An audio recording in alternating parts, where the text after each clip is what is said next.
You're a lousy actor. Supposed to slap him. The desire to perform. What's this? Phalgun অন্য লোকের চিঠি পড়ছো কেন? ओह, तुम इसलिए कलकत्ते आए हो? ডাক্তারের একটা ভিজিট আছে মহেন্দ্রবাবু। আচ্ছা, ফাল্গুন মাসের আর কটা দিন বাকি বলুন তো? যে কোনো সময়ে এই মুখগুলো দেখলেই মনে পড়ে বলিউডের কথা, হিন্দি ছবির কথা। কিন্তু বলিউডের সেই তারকাদেরই বারবার বাংলার বুকে টেনে এনেছেন ঋতুপর্ণ ঘোষ। বাংলার কলাকুশলীদের মাঝে বাংলার পটভূমিতে এই অভিনেতাদের থেকেই বার করে এনেছেন তাদের সেরাটুকু। 1999 সালে শুরুটা বাড়িওয়ালি দিয়ে।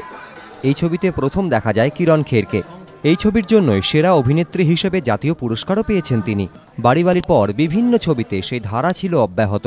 চোখের বালিতে ঐশ্বর্য, রেইনকোটে ঐশ্বর্য অজয় দেবগন, অন্তর্মহলে জ্যাকি শ্রফ, অভিষেক বচ্চন, সোহা আলী খান, খেলাতে মনীষা কৈরালা, সব চরিত্র কাল্পনিকে বিপাশা বসু, সানগ্লাসে দেখা গিয়েছে মাধবন্দের মতো হিন্দি ছবির অভিনেতা অভিনেত্রীদের।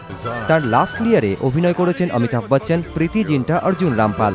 এমনকি শেষ ছবি সত্যান্বেষীতেও তিনি ব্যোমকেশ বক্সির চরিত্রে বেছে নেন বলিউডের পরিচালক সুজয় ঘোষকে। শুধু অভিনেতা নির্বাচন নয়, তাদেরকে নিজের মতো করে গড়ে পিটিয়েও নিয়েছিলেন তিনি।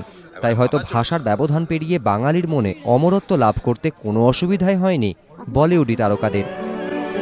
এবিপি আনন্দ।